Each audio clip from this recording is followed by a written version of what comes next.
Subscribe करें knowledge संघर्ष channel को, साथ ही बेल आइकन को भी प्रेस करें ताकि हमारी कोई भी वीडियो आपसे मिस ना हो।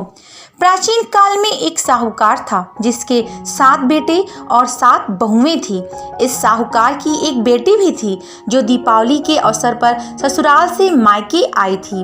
दीपावली पर घर को लीपने के लिए 7 बहुएं मिट्टी लाने जंगल में गई तो ननद भी उनके साथ जंगल की ओर चल पड़ी। साहूकार की बेटी जहां से मिट्टी ले रही थी उसी स्थान पर शाही अपने 7 बेटों से साथ रहती थी।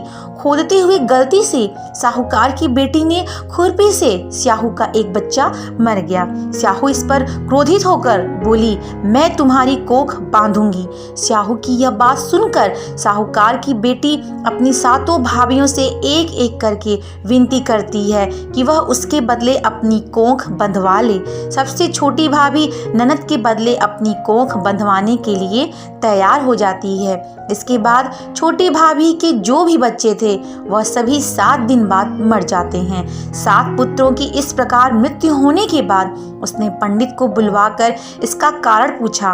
पंडित ने सुरही गाय की सेवा करने की सलाह दी। सुरही सेवा से प्रसन्न होती हैं और उसे स्याहू के पास ले जाती हैं। रास्ते में थक जाने पर दोनों आराम करने लगते हैं। अचानक साहूकार की छोटी बहू की नजर एक उड़ जाती है। वह देखती है कि एक सांप गरुड़ पंखनी के बच्चे को डसने जा रहा है और वह सांप को मार देती है।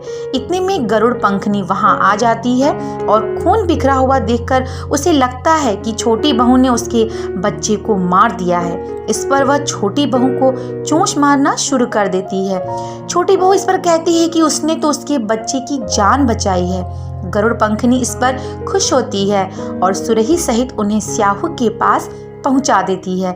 स्याहू छोटी बहू की सेवा से प्रसन्न होकर उसे 7 पुत्र और 7 बहुएं होने का आशीर्वाद देती है।